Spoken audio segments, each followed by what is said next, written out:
Assalamualaikum warahmatullahi wabarakatuh. Puji syukur kehadirat Allah Subhanahu wa taala. Alhamdulillah malam ini kita masih bisa berjumpa dalam acara bincang bersama sahabat Wahyu bersama saya Wahyu Utomo, dan mudah-mudahan sahabat Wahyu semua dalam kondisi sehat walafiat, dan sholat serta salam semoga senantiasa terlimpah dan tercurahkan kepada baginda Rasulullah Muhammad SAW. Baik sahabat Wahyu semua, insya Allah untuk tema bincang bersama sahabat Wahyu kali ini kita akan mengambil tema yang sedang ramai, yaitu warga gugat ke MK agar boleh tak beragama, komunis jadi legal. Namun sebelumnya saya akan mengundang dulu narasumber kita. Assalamualaikum warahmatullahi wabarakatuh. Bang Rocky, apa kabar? Waalaikumsalam warahmatullahi wabarakatuh, Bung Wahyu. Kabar baik, Bung Wahyu. Bagaimana, Bung Alhamdulillah, Wahyu?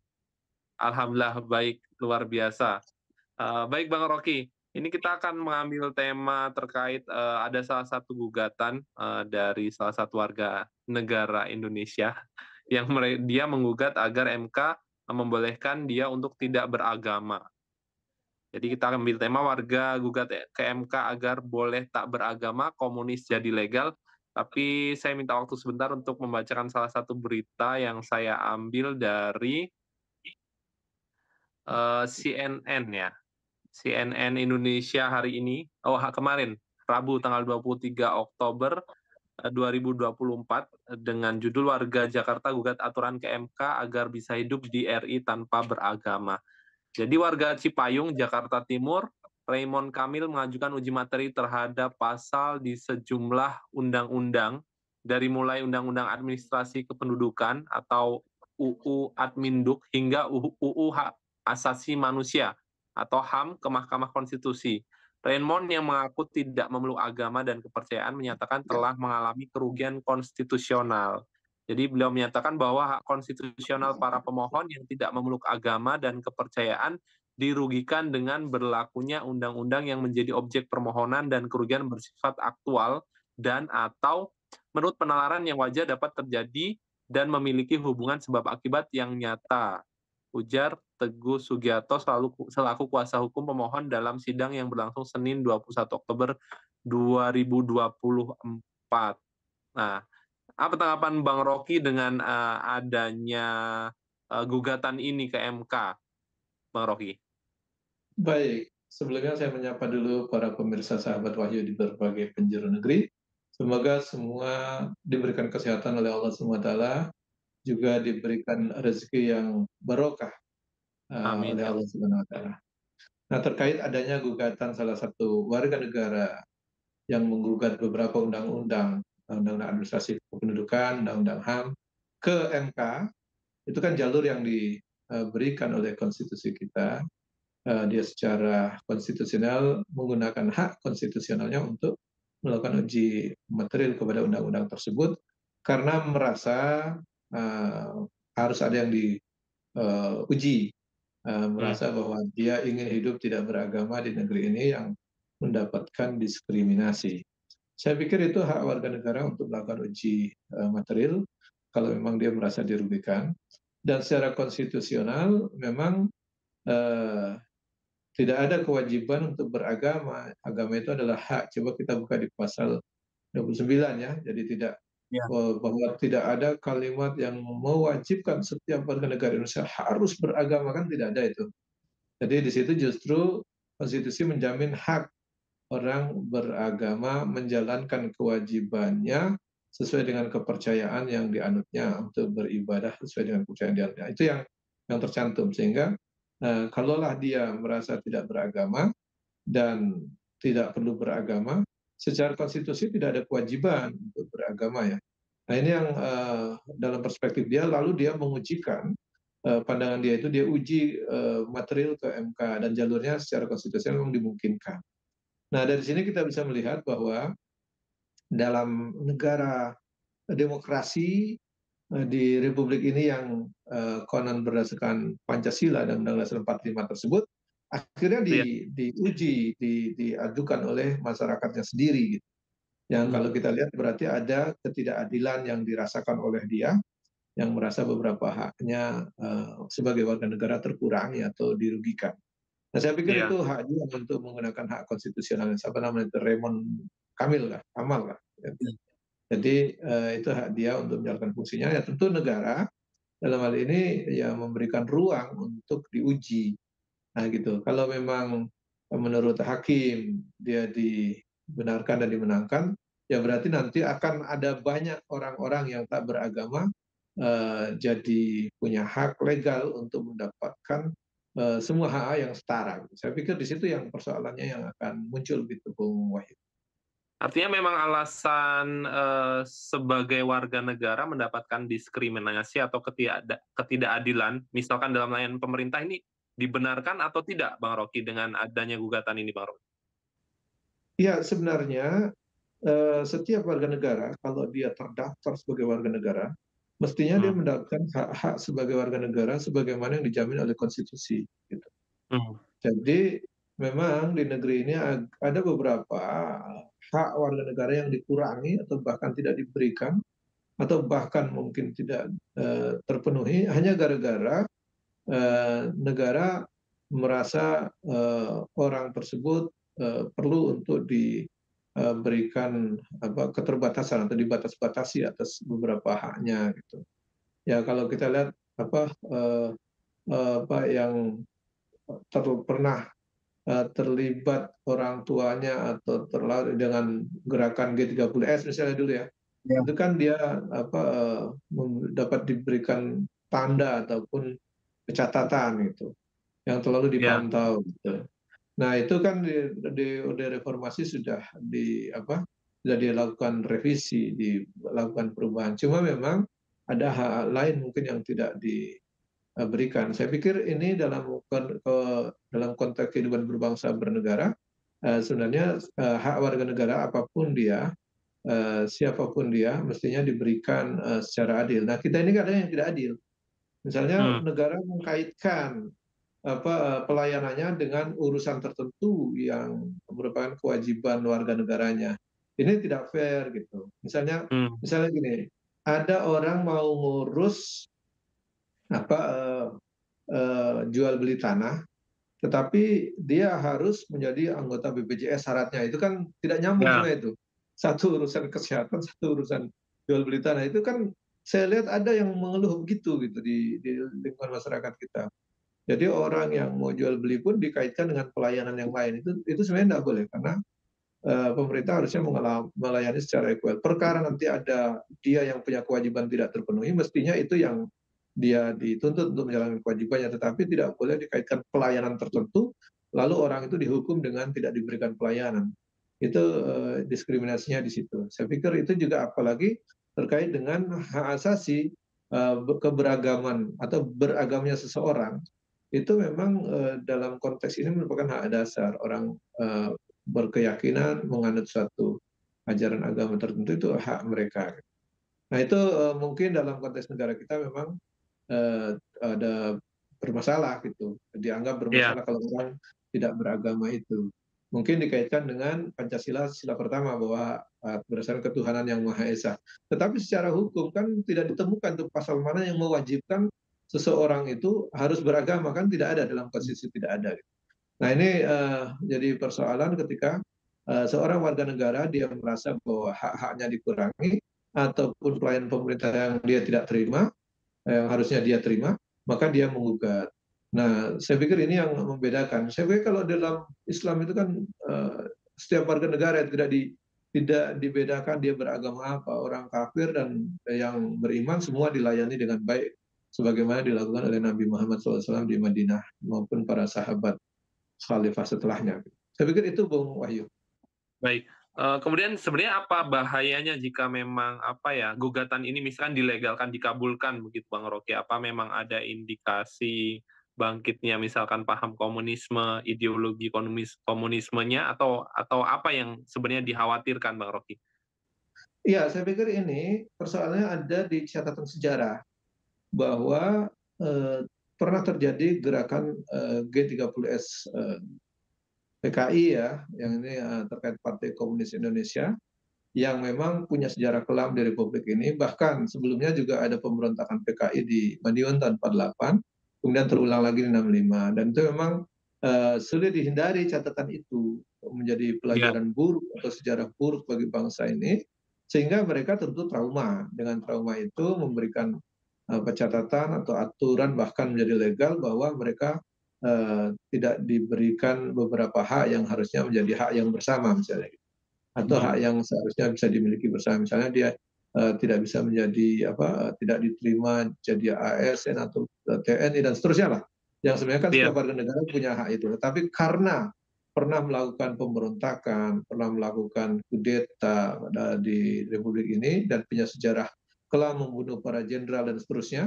Nah ini memang negara mengambil sikap tertentu seperti itu.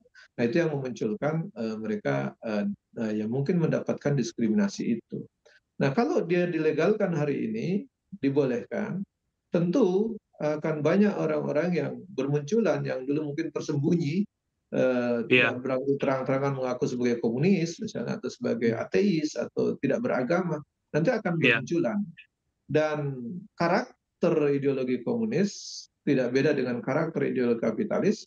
Mereka tentu tidak diam. Ketika dilegal, hmm, mereka akan menggunakan legalitas itu untuk memperbesar dirinya, kemudian untuk ya kalau ditakutkan catatan sejarah itu bisa memberontak kembali. Nah, itu yang ditakutkan kan, kira-kira begitu. Nah, jadi kalau itu nanti sampai di status tidak beragama itu dilegalkan, dibolehkan di negeri ini, ya itu peluang untuk terjadi pemberontakan lagi atau komunisme bangkit lagi itu bisa saja terjadi gitu. Nah, itu yang hmm, dikhawatirkan oleh banyak pihak. Saya pikir itu yang menjadi kekhawatiran orang selama ini. Nah, eh, beda dengan kondisi kapitalisme. Kapitalisme kan ideologi itu ada komunisme, kapitalisme. Dua-duanya iya, sekuler, dua-duanya meminggirkan peran agama. Nah, kalau kapitalisme itu kan dia sampai hari ini mungkin tidak nampak pengkhianatannya atau kejahatan terhadap pemberontakannya di negeri ini gitu, tidak nampak. hmm, Tetapi yang nampak adalah kapitalisme itu merampas ataupun mengambil hmm, kekayaan-kekayaan alam secara brutal di negeri ini. Nah, itu yang terjadi.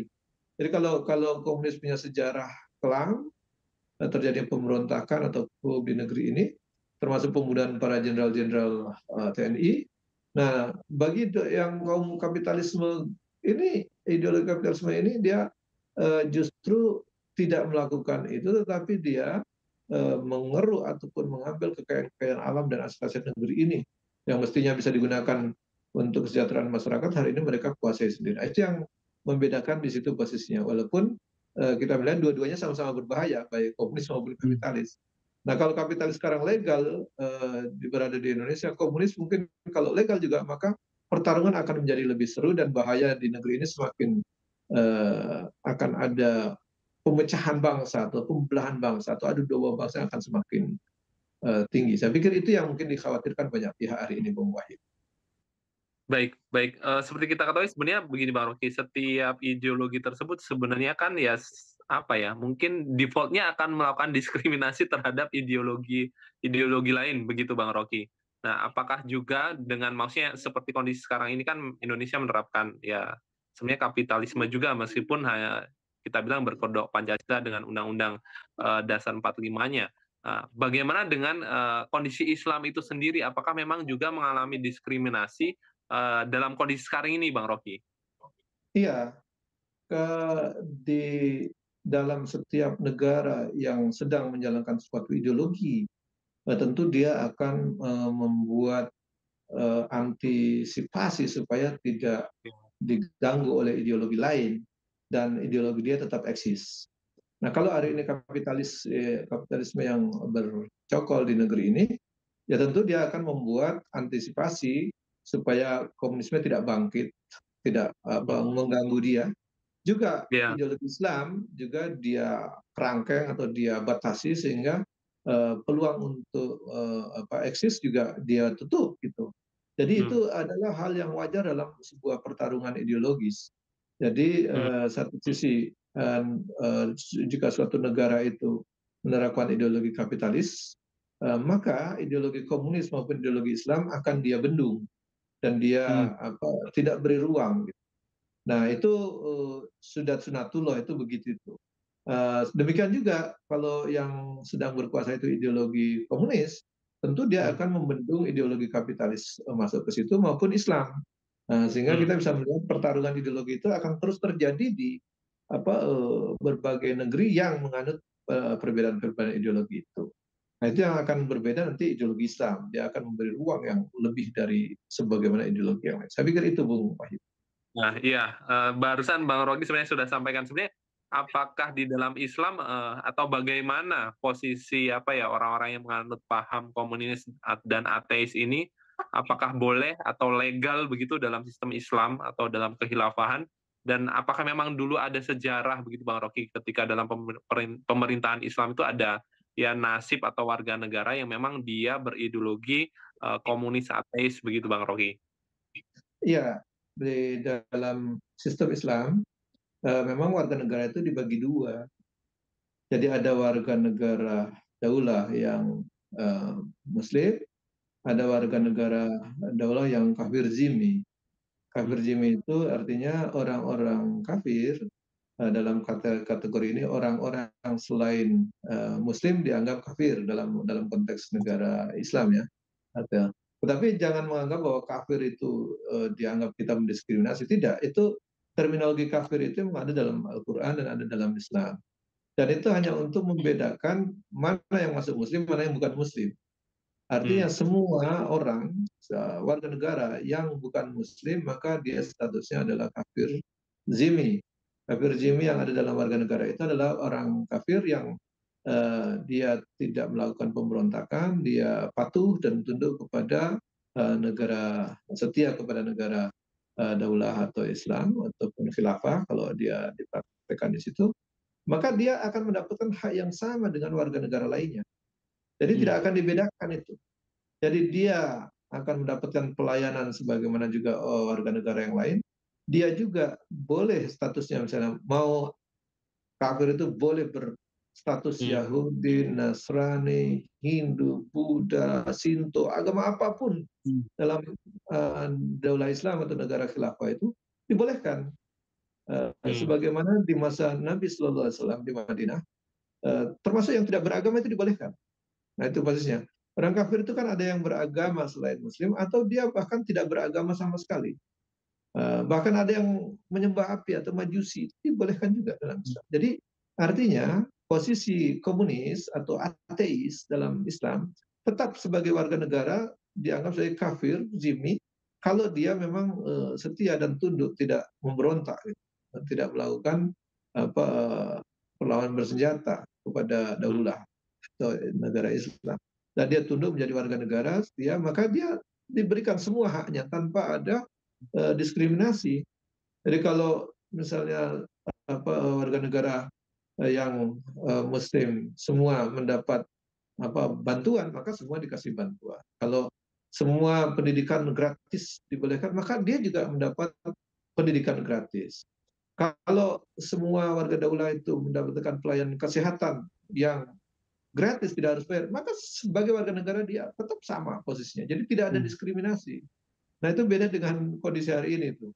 Ada diskriminasi, orang mau sakit itu kalau yang kaya dia pelayanannya beda, yang BPJS pelayanannya beda, yang tidak pakai BPJS pelayanannya beda juga. Itu menurut saya diskriminasi sudah terjadi. Gitu. Padahal orang sakit itu kan harusnya dilayani oleh negara karena dia posisinya warga negara yang memang harus dilayani.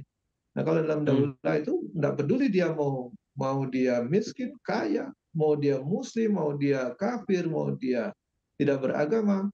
Kalau sakit, lihat aja dia warga negara kita bukan. Kalau warga negara daulah khilafah, maka dia akan mendapat pelayanan free sebagaimana semua warga negara sama. Itu yang terjadi di Madinah yang dipraktekkan oleh para sahabat, para khalifah di masa kekhilafahan dulu, di masa Khulafaur Rasyidin. Jadi bahkan kalau kita lihat mereka yang sakit itu kan merasa seperti bertamasya itu karena Hmm. layanan rumah sakit yang ramah, bagus gitu. Sehingga orang itu yang betul-betul datang bisa sehat. Nah, kalau hari ini datang bisa tambah sakit kita karena begitu melihat tagihan jadi langsung tambah stres gitu kira-kira gitu. Jadi beda pelayanan-pelayanan itu. Nah ini menurut saya menjadi wawasan kita bersama bahwa dalam Daulah Khilafah Islamiyah, warga negara itu dibagi ada yang Muslim, ada yang non Muslim. Yang non Muslim itu termasuk di dalamnya ateis, komunis itu masuk dalam situ. Jadi dia akan mendapatkan layanan dari Daulah Khilafah pemerintahan secara equal, secara sama. Jadi tidak didiskriminasikan dan tidak perlu dia melakukan gugatan ke MK seperti hari ini gitu. Nah ini kan itu yang membedakan. Ada yang hidup di dalam negara kapitalis maka komunis jadi didiskriminasikan. Islam juga didiskriminasikan. Jadi jangan merasa bahwa hanya komunis yang didiskriminasikan dalam sistem kapitalis ini. Ya, Islam juga didiskriminasikan. Makanya banyak ormas Islam dituding radikal, banyak ormas Islam yang dianggap terpapar terorisme, banyak ormas Islam yang bahkan dicabut BHP-nya atau bahkan ada yang dibubarkan dan seterusnya. Nah, ini menunjukkan bahwa dalam negara kapitalis dia cara memproteksi jelas tidak adil dan jelas terjadi kesenjangan sosial yang semakin tinggi bahkan terhadap para ideolog ataupun para orang yang berafiliasi komunis maka dia akan mendapat diskriminasi dan bukan hanya komunis yang mendapat diskriminasi, orang Muslim juga yang beragama Islam juga mendapat diskriminasi. Bukannya orang yang tetapi organisasinya pun mendapat diskriminasi. Nah beda nanti kalau kita lihat dalam catatan sejarah dalam Daulah Khilafah Islamiyah itu orang-orang komunis, orang-orang ateis, orang-orang tak beragama, orang-orang agama apapun selain Muslim dia akan mendapatkan perlakuan yang equal atau setara sebagai warga negara ya. Jadi tidak dipandang lagi pelayanan itu menurut agamanya gitu. Nah kecuali dalam urusan ibadah pun dijamin keamanannya dalam Daulah Khilafah. Kita bisa melihat sejarah-sejarah itu bahwa ketika Umar masuk menaklukkan Palestina maka dia disambut oleh pendeta, dia disambut, kemudian dia menjamin keamanannya tidak diganggu dan gereja juga tidak diganggu, bahkan dipersilahkan untuk beribadah, bahkan diamankan. Nah itu yang membedakan.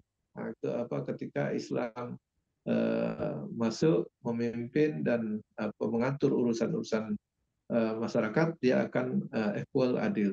Dan kenapa? Karena memang dilandasi oleh keimanan yang baik dari sosok-sosok pemimpinnya dan juga sistem Islam melarang terjadi pendiskriminasi maupun terjadi ketidakadilan. Saya pikir itu yang membedakan sistem komunis, sistem kapitalis maupun sistem Islam. Dalam sistem hari ini orang-orang yang ingin tidak beragama itu pun harus bersusah payah mengajukan gugatan ke MK. Kalau dalam Daulah Khilafah tidak usah mengajukan gugatan, mereka sudah diakui. Mau beragama apapun boleh, tidak beragama juga boleh. Itu yang membedakan ya. Saya pikir ini yang perlu kita buka wawasan itu. Jadi jangan sampai memandang bahwa kalau dalam Daulah Khilafah nanti orang ateis dimusuhi, orang komunis tidak boleh, orang agama lain dimusuhi. Itu semua opini-opini yang dibangun untuk mendiskreditkan ajaran Islam khilafah. Saya pikir itu Bung Wahyu.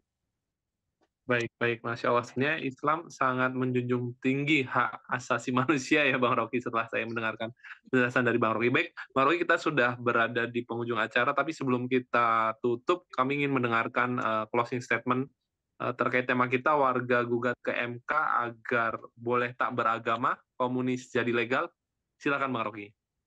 Iya, memang di memori bangsa ini ada kekhawatiran kalau komunis dilegalkan mungkin mereka akan mengulangi catatan sejarah yang dulu pernah kelam terjadi pemberontakan 48 maupun G30S 65 itu.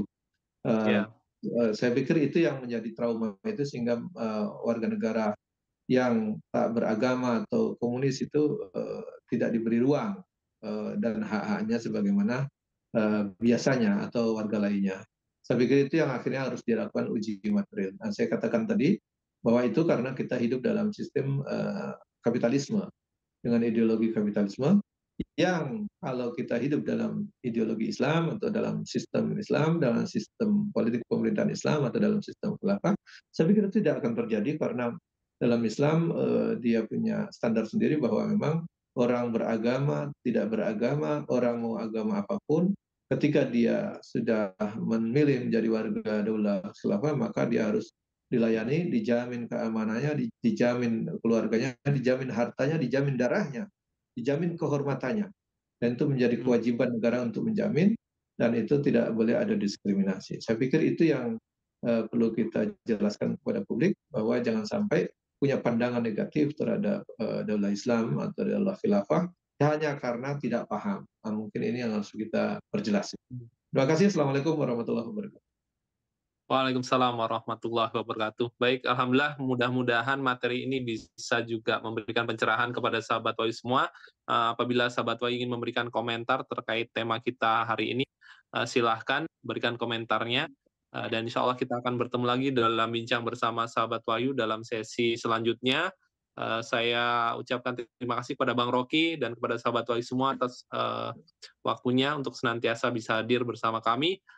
Kita bertemu lagi insya Allah dalam tema yang lebih baik lagi. Saya Wali Tomo undur diri. Assalamualaikum warahmatullahi wabarakatuh.